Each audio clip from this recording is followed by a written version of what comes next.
Have you ever heard about information diet? I'm pretty sure you wouldn't have. And that's exactly the topic we're going to talk about.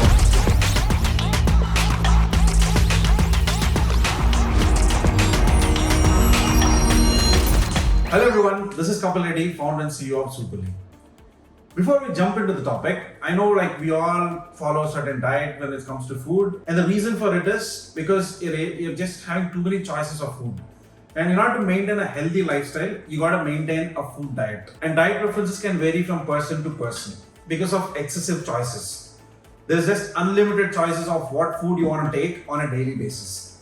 And since food is an essential thing which you want to consume on a daily basis, that will probably 3 times or 4 times or 6 times, you gotta have a certain diet to get a certain discipline in your life, and most importantly, to make yourself feel energized. You shouldn't feel lazy or lethargic.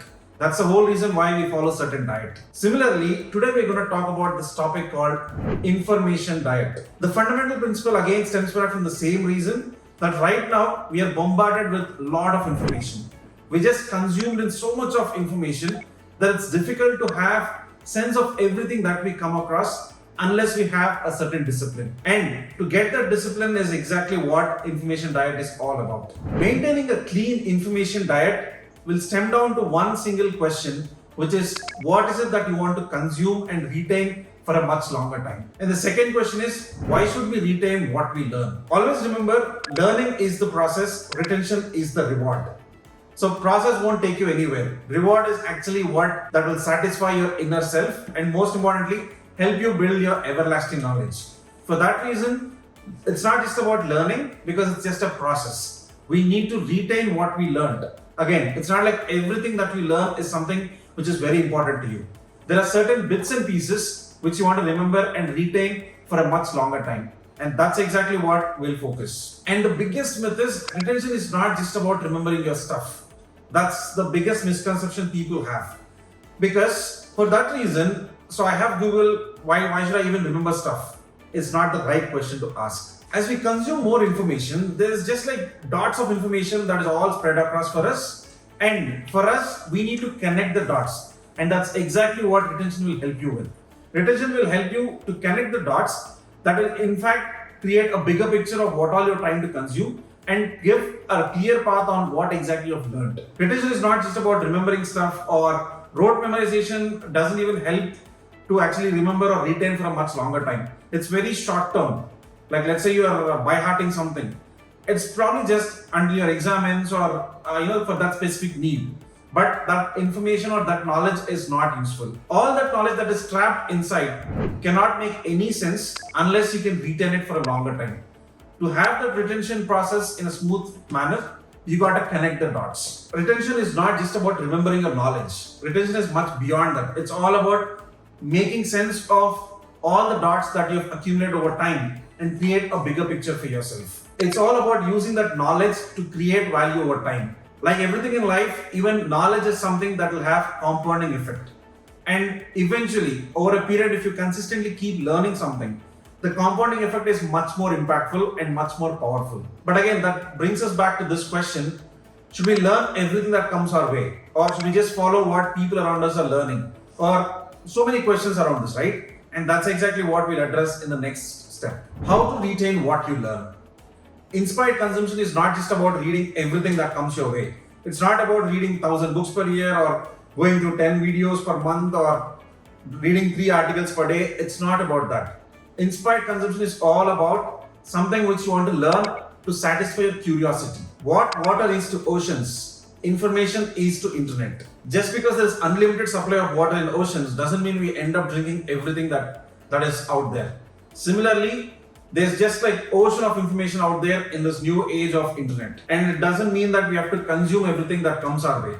In fact, the more we consume, the more we get bloated. As I always keep repeating, our brain is to process the information. It's not to store the information. The more you try to store the information, it will reduce the ability to process that information. And if you're not having enough space to process the information, it's very difficult for you to progress further. For that reason, you got to free up your mind and make sure you're using that free space to process more effectively. So just to have a clear information diet, always pick those topics which you're already curious about. In this way, you have a strong intent or a purpose behind learning something, and that can provide some significant results for you. To have a clear information diet, always make sure you are learning something which is adding value to your already built-in curiosity. So just to conclude, consuming all the information that somebody has suggested you or somebody has told you that this is good, this is bad, that's not the end goal.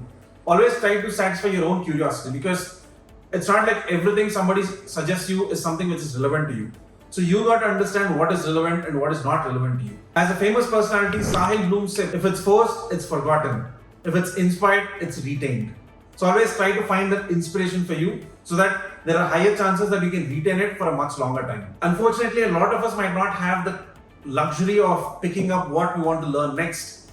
But whenever you have the opportunity, make sure you only pick up something which truly inspires you and which will satisfy your inner curiosity.